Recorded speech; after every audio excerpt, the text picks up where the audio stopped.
भक्तजनों, आषाढ़ मास का शुक्ला पक्ष की देवसायनी एकादशी व्रत बहुत शुभ माना गया है। जो भक्त लोग इस देवसायनी एकादशी व्रत करते हैं उनकी बहुत शुभ होने वाला है। जो भक्त अपना मन में इच्छा लिए इस देवसायनी एकादशी व्रत करते हैं उनकी मनोकामना जरूर पूरी होगा। हाँ भक्तों, आप इस देवसायनी एकादशी व्रत को श्रद्धापूर्वक करके तो देखिए, जरूर विष्णु भगवान आपका सारे इच्छा पूरा करेंगे। जिस पति पत्नी में तानाशाही होते हैं उन्हें भी विष्णु भगवान ठीक कर देते हैं, वो दोनों को मिला देते हैं। जिसका पुत्र नहीं है उसको पुत्र भी होते हैं। तो यही है देवसायनी एकादशी व्रत का फल। अंधरा को आँख मिलता है, लंगड़ा को पाँव मिलता है, बाजिन को पुत्र मिलता है, निर्धन को धन मिलता है, कोरिया को काया मिलता है। यही है एकादशी व्रत का फल भक्तजनों।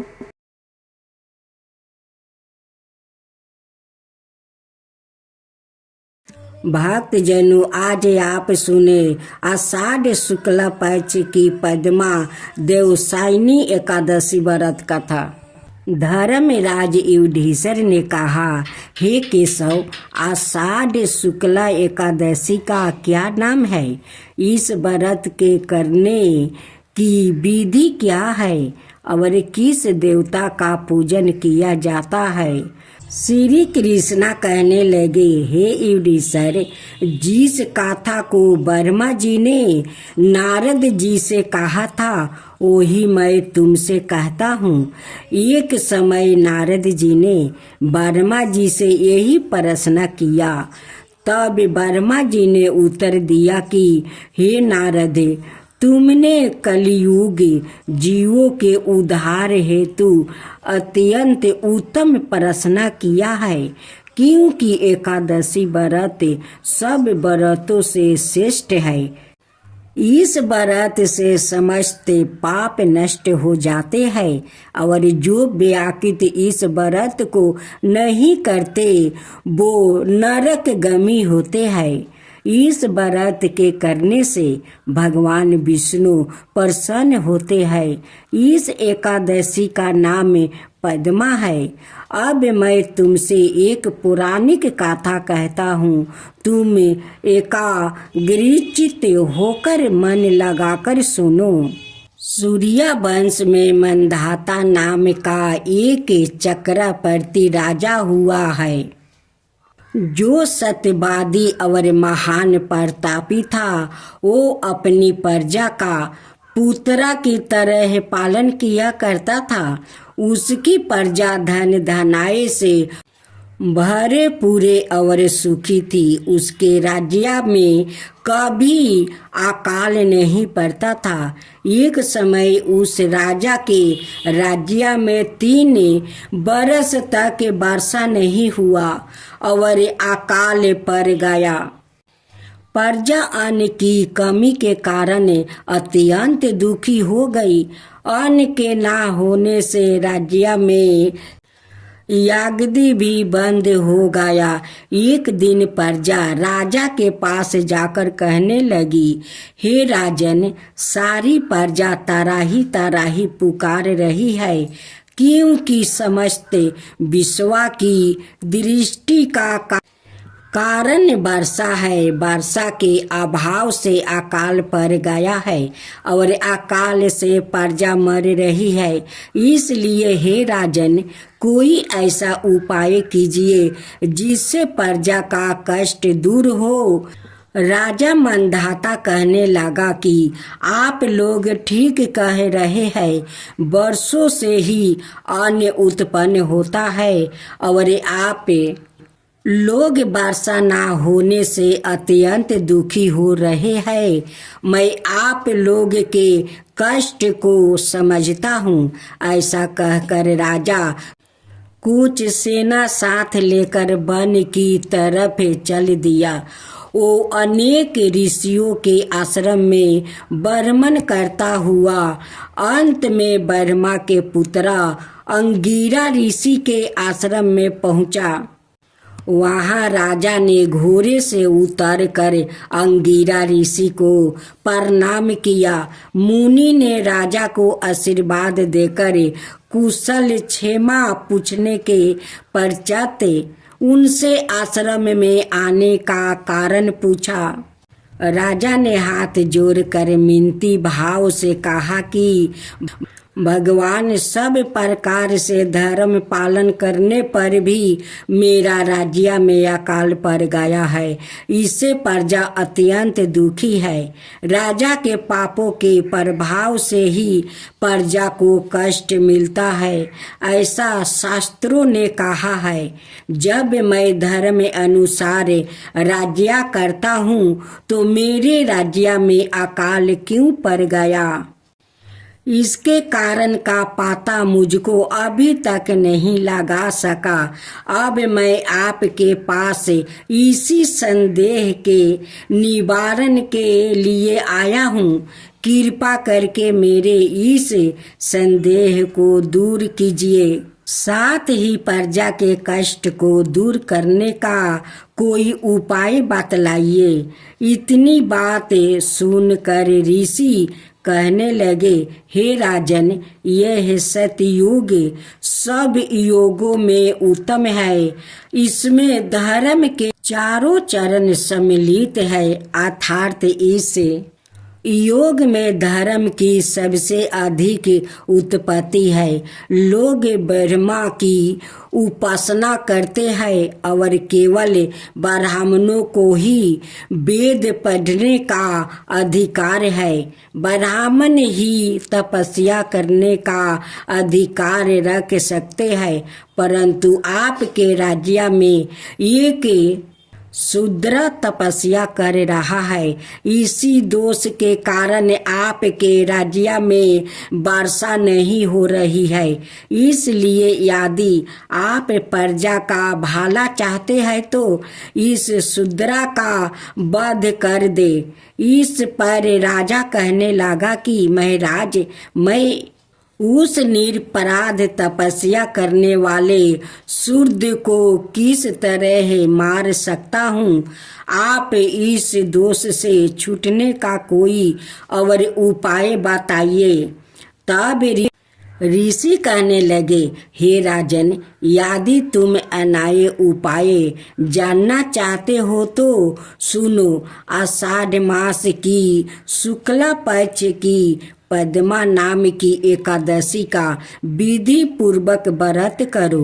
व्रत के प्रभाव से तुम्हारे राज्य में वर्षा होगी और प्रजा सुख पाएगी, क्योंकि इस एकादशी का व्रत सब सिद्धियों को देने वाला है, समस्त उपद्रवों का नाश करने वाला है। इस एकादशी का व्रत तुम प्रजा सेवक और मंत्रियों सहित करो। मुनि के इस वचन को सुनकर राजा अपने नगर को वापस आया और उनसे विधि पूर्वक पद्मा एकादशी का व्रत किया। उस व्रत के प्रभाव से वर्षा हुई और प्रजा को सुख पहुंचा। अत इस मास की एकादशी का व्रत सब मनुष्यों को करना चाहिए। यह व्रत इस लोक में भोग और परलोक में मुक्ति को देने वाला है। इसकी गाथा को पढ़ने और सुनने से मनुष्य के समस्त पाप नाश हो जाता है। श्री कृष्णा बोले, हे राजन, आषाढ़ शुक्ला पक्ष की इस एकादशी को देवसायनी एकादशी भी कहते हैं। चतुर्मास का व्रत इसी एकादशी से प्रारंभ होता है। युधिष्ठिर बोले, भगवान, विष्णु के सैन्य का व्रत किस प्रकार करना चाहिए और चतुर्मास के व्रत भी कहिए। श्री कृष्णा बोले, हे राजन, अब मैं आपको भगवान विष्णु के शयन व्रत और चतुर्मास व्रत की कथा सुनाता हूँ। आप सावधान होकर सुनिए। जब सूर्य कर्क राशि में आता है तो भगवान को शयन कराते हैं, और जब तुला राशि में आता है तब भगवान को जगाते हैं। अधिक मास के आने पर भी यह विधि इसी प्रकार चलती है। इसके सिवा और महीने में ना तो शयन करना चाहिए ना जगना ही चाहिए। आषाढ़ मास की एकादशी का विधिवत व्रत करना चाहिए।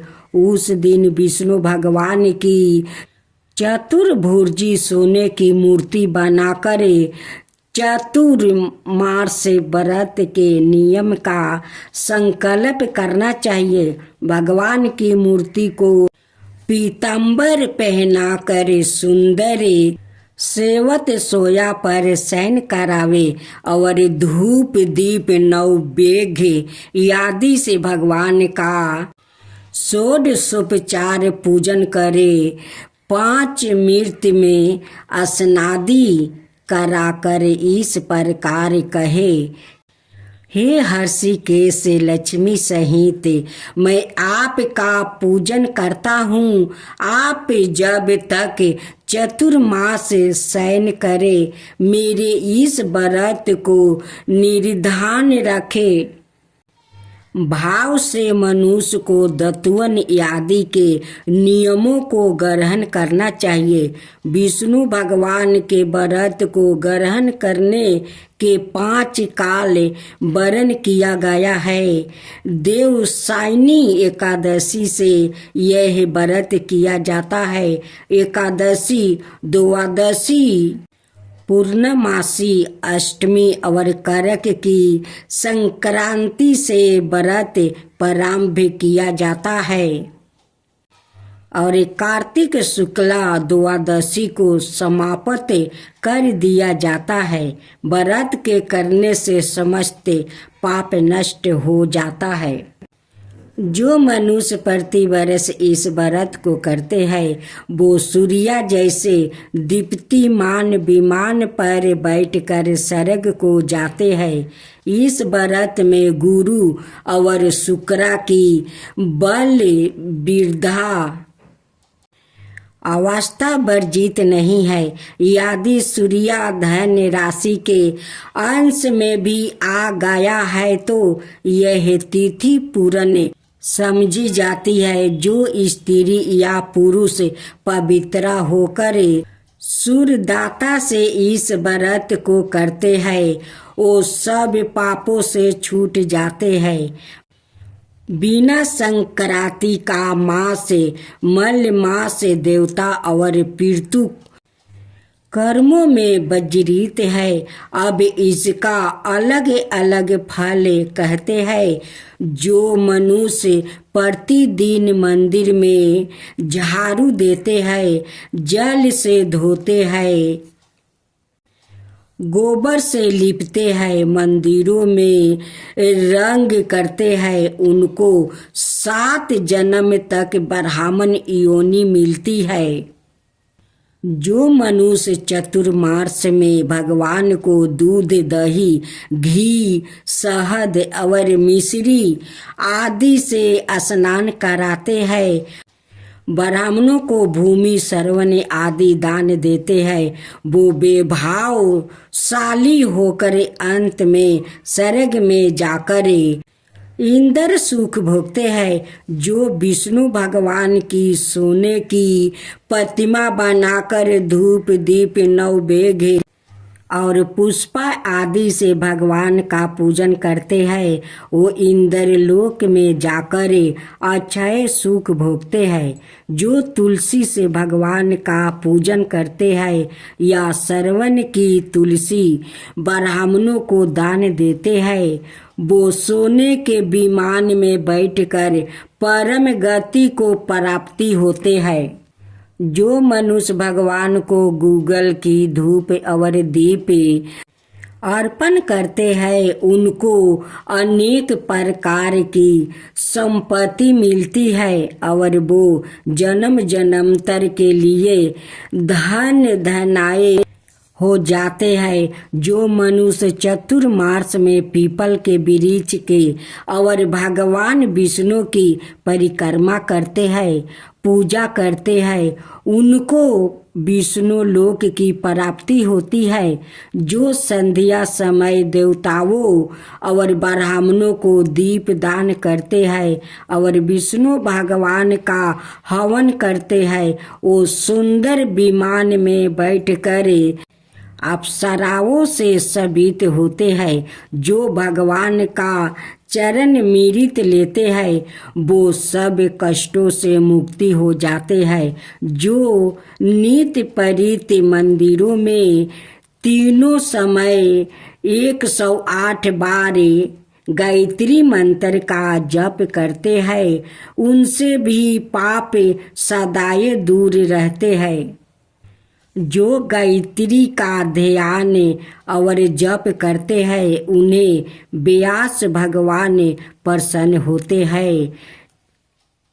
इसके उद्यापनों में शास्त्र की पुस्तक दान दी जाती है। जो पुराने धर्म शास्त्र को पढ़ते या सुनते हैं वस्त्र और श्रवण सहित ब्राह्मणों को दान देते हैं वो दानी ध्यानी ज्ञानी और कार्तिकवान होते हैं। जो मनुष्य विष्णु या शिव का स्मरण करते हैं अथवा उनकी सोने की मूर्ति दान करते हैं साथ ही प्रार्थना करते हैं, हे शिव आपने त्रिपुर नाम का दैत्य को मारा है, मेरे दोष को भस्म करके मुझको सर्द गुण दीजिए। वो पापों से रहित होकर धन्यवान गुणवान हो जाते हैं।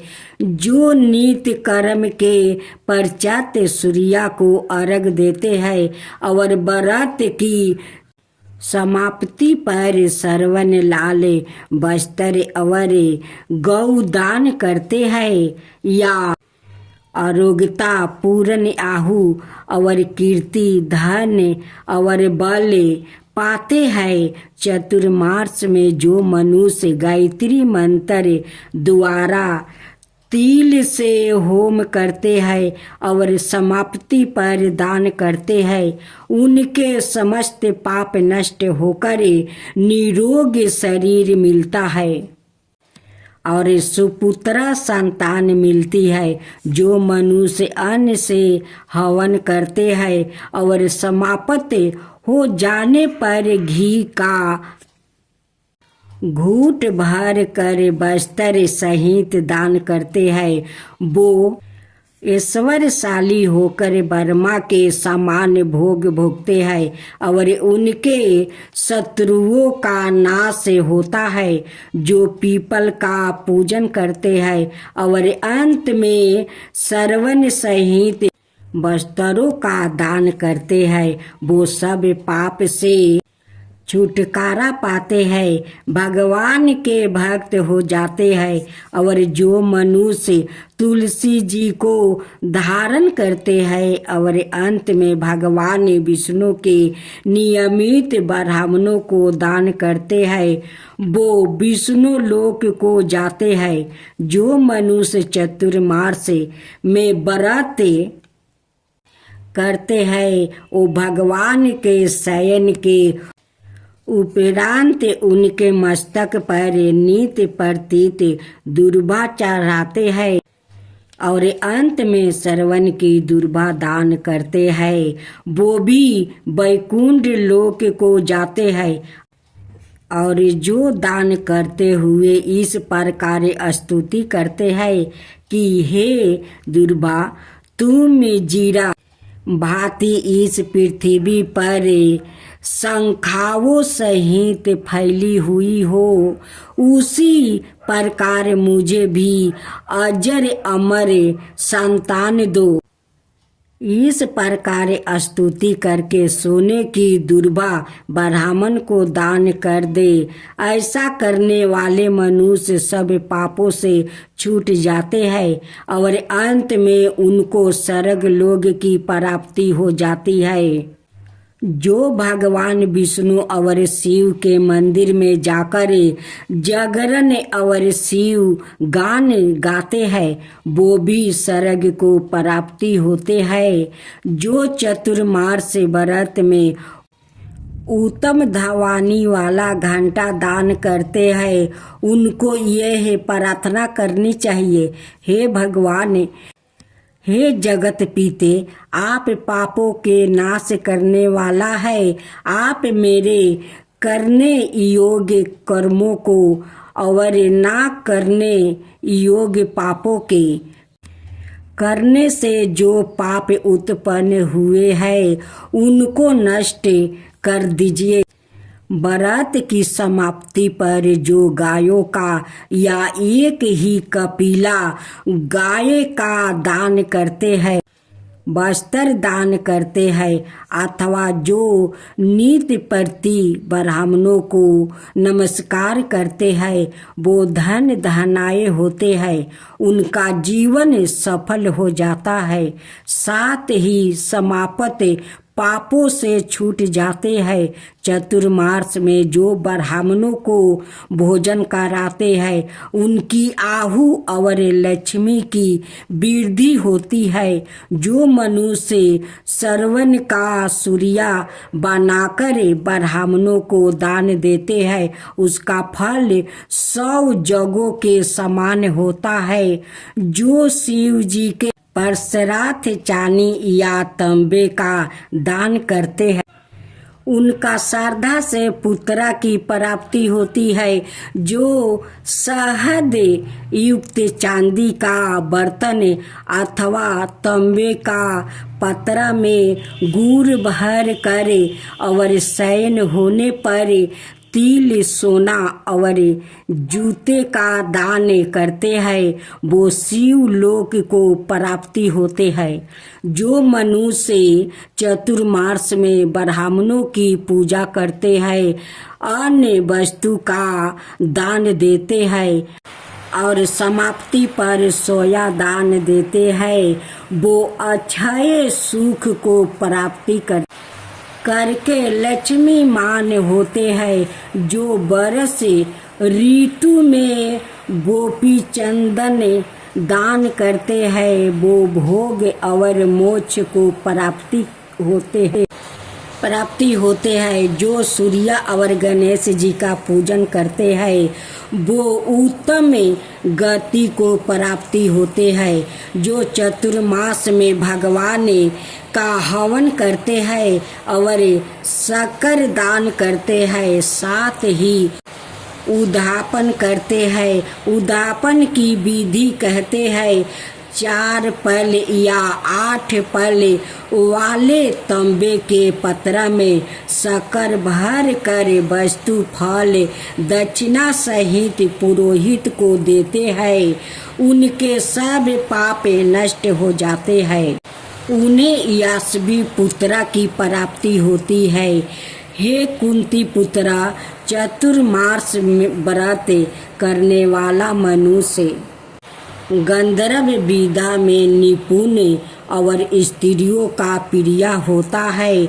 जो मनुष्य चतुर्मास व्रत में फल मूल साग आदि का दान देते हैं, वो सुखी और राजयोगी होते हैं। जो मनुष्य इस व्रत में प्रतिदिन 100 मिर्च पीपल वस्तु है, उनको श्रद्धा से पुत्रा की प्राप्ति होती है। जो शहद युक्त चांदी का बर्तन अथवा तांबे के पात्रा में गुड़ भर कर और शयन होने पर तिल, सोना और जूते का दान करते हैं वो शिव लोक को प्राप्ति होते हैं। जो मनुष्य चतुर्मास में ब्राह्मणों को पूजा करते हैं, अन्न वस्त्र का दान देते हैं और समाप्ति पर सायन दान देते हैं, वो अक्षय सुख को प्राप्ति करके लक्ष्मीवान होते हैं। जो बरस ऋतु में गोपी चंदन दान करते हैं, वो भोग और मोक्ष को प्राप्ति होते हैं। जो सूर्य और गणेश जी का पूजन करते हैं, वो उत्तम गति को प्राप्ति होते हैं। जो चतुर्मास में भगवान का हवन करते हैं और शक्कर दान करते हैं, साथ ही उद्यापन करते हैं। उद्यापन की विधि कहते हैं 4 पल या 8 पल वाले तांबे का पतरा में शक्कर भर कर वस्तु फल दक्षिणा सहित पुरोहित को देते हैं, उनका सब पाप नष्ट हो जाते हैं। उन्हें यशस्वी पुत्र की प्राप्ति होती है। हे कुंती पुत्रा, चतुर्मास से व्रत करने वाला मनुष्य गंधर्व विधा में पुण्य और स्त्रियों का प्रिय होता है। जो मनुष्य चतुर्मास व्रत में फल मूल साग आदि का दान देते हैं, वो सुखी और राजयोगी होते हैं।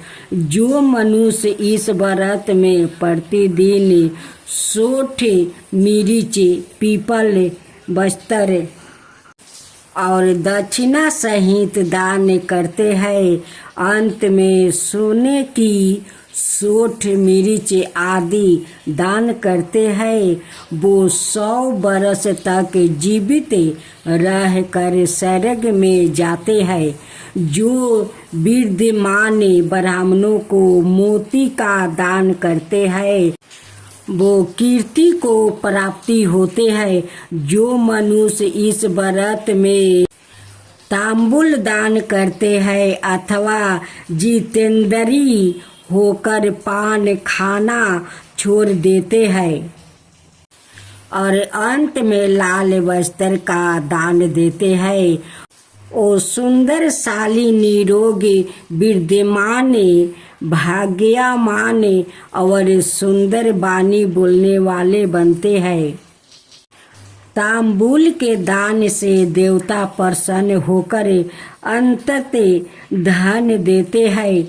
जो मनुष्य इस व्रत में लक्ष्मी जी और पार्वती जी को प्रसन्न करने के लिए हल्दी का दान करते हैं और अंत में चांदी के पात्रा में हल्दी राख कर देते हैं, वो स्त्रियां अपने पति के साथ और पति अपनी पत्नियों के साथ सुख भोगते और सौभाग्य अक्षय धन सपुत्रा संतान मिलती है। साथ ही वो देवताओं से पूजित होते हैं।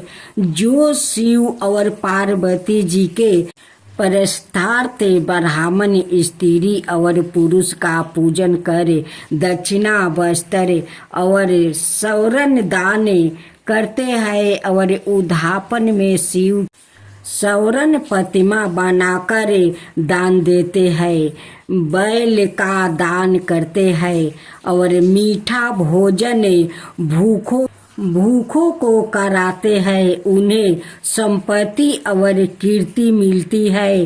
वो इस लोक में सुख भोग कर अंत में मोक्ष को प्राप्त होते हैं।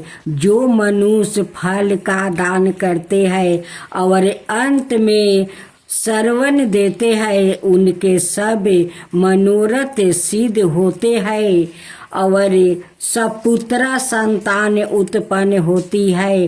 फल दान से नंदन वन का फल प्राप्ति होता है। जो मनुष्य इस व्रत में पुष्पा का दान करते हैं उन्हें इस लोक में सुख और परलोक में गंधर्व पद मिलता है। जो भगवान की प्रसन्नता के लिए प्रतिदिन ब्राह्मणों को दही और अंत में भूमि या स्वर्ण का दान करता है वो इस लोक में धन धनाय प्राप्ति करे अंत में विष्णु लोक को जाते हैं। जो वस्त्र और आभूषण सहित गौ और बछड़े का दान करते हैं वो ज्ञान प्राप्ति करके ब्रह्म लोक को जाते हैं और पितरों के साथ अनेक सुखों को भोगते हैं। जो मनुष्य चतुर्मास में प्रजा पत व्रत करते हैं और उसकी समापित पर गौदान और ब्राह्मणों को भोजन कराते हैं वो समस्त पापों से मुक्ति होकर ब्रह्म लोक को जाते हैं। और जो वस्त्रों बैलों सहित हल का दान करते हैं और शाक के मूल और फलों का आहार कराते हैं वो विष्णु लोक को जाते हैं। जो मनुष्य केले के पत्रा या पलाश के पत्रों में भोजन कराते हैं कासे के पत्रा और वस्त्र दान करते हैं और तेल नहीं खाते उनके समस्त पाप नाश प्राप्ति हो जाते हैं। जो मनुष्य पायो व्रत करते हैं और अंत में दूध वाली गाय दान देते हैं वो विष्णु लोक को जाते हैं। चतुर्मास व्रत के प्रभाव से बर्मा घाती सुरापान करने वाले असत्य भाषण करने वाला स्त्री घाती किसी व्रत में विघ्न डालने वाला अगमाई से गमन करने वाला विधवा के शील को भंग करने ब्राह्मणी और चंडालनी के साथ भोग करने वाला इन सबके पापों को चतुर्मास व्रत नष्ट कर देता। चतुर्मास व्रत के अंत में 64 फल कासे का पात्रा और वस्त्रों और आभूषणों के साथ गौ और बछड़ा दान करना चाहिए। जो मनुष्य भूमि को गोबर से शुद्ध करके भगवान का स्मरण करते हुए भोजन करते हैं और सिंचित भूमि का दान करते हैं वो धर्मात्मा राजा होते हैं और उनके संतान भी अच्छी होती है। उनको किसी शत्रु का भय नहीं होता और अंत में स्वर्ग लोक को जाते हैं। बैल का दान करने से 60 रस भोजन मिलते हैं। चतुर्मास व्रत में जो नित्य प्रतीत जागरण करते हैं और अंत में ब्राह्मण को भोजन कराते हैं उन्हें शिवलोक की प्राप्ति होती है। जो एक समय भोजन करते हैं और अंत में निराहार रहते हैं और भूखों को भोजन कराते हैं भक्ति पूर्वक भगवान का पूजन करते हैं। भगवान के शयन करने पर भूमि पर सोते हैं। जो मैथुन नहीं करते वो यास्वी लक्ष्मीवान होकर स्वर्ग में जाते हैं। जो सपरिवार चावल या जौ का भोजन करते हैं और जो तेल नहीं लगाते हैं अंत में कासे या मिट्टी के पात्रा में तेल भर कर दान करते हैं अथवा जो शाक नहीं खाते। अंत में चांदी के पात्रा को बस्तर में लपेट कर या 10 प्रकार के सागों के भर कर वेद पाठी ब्राह्मणों को देते हैं। वो सब शिवलोक में जाकर कीर्ति प्राप्ति करते हैं। जो मनुष्य गेहूं छोड़ने का नियम करते हैं और व्रत के अंत में सोने के गेहूं बनाकर दान देते हैं, और जो व्रत में इंद्रियों का दमन करते हैं, उन्हें अवश्य मेध ज्ञान का फल प्राप्ति होता है। जो मनुष्य श्रवण में साग, भादो में दही, आश्विन में दूध और कार्तिक में दाल का त्याग करते हैं, वो निरोग और स्वस्थ रहते हैं। जो मीठा खाटा करवा पड़ते त्याग देते हैं, वो समस्त दुर्गुणों से छूट जाते हैं। जो भगवान का स्मरण करते हैं और जो मनुष्य पुष्पा आदि का त्याग कर देते हैं, वो स्वर्ग को जाते हैं। जो चंद्रायन आदि व्रत करते हैं, जो एक मात्रा दूध का ही भोजन करते हैं, वो ब्राह्मण लोक को प्राप्ति होते हैं और उनका वंश प्रलय तक रहता है। जिस दिन भगवान उठते हैं, उस दिन ब्राह्मणों को वस्तु का दान और भोजन कराना चाहिए। यह सब दान सुपुत्रा को देने चाहिए। कुपुत्रा को दान देने और लेने वाला दोनों ही नरकगामी होता है।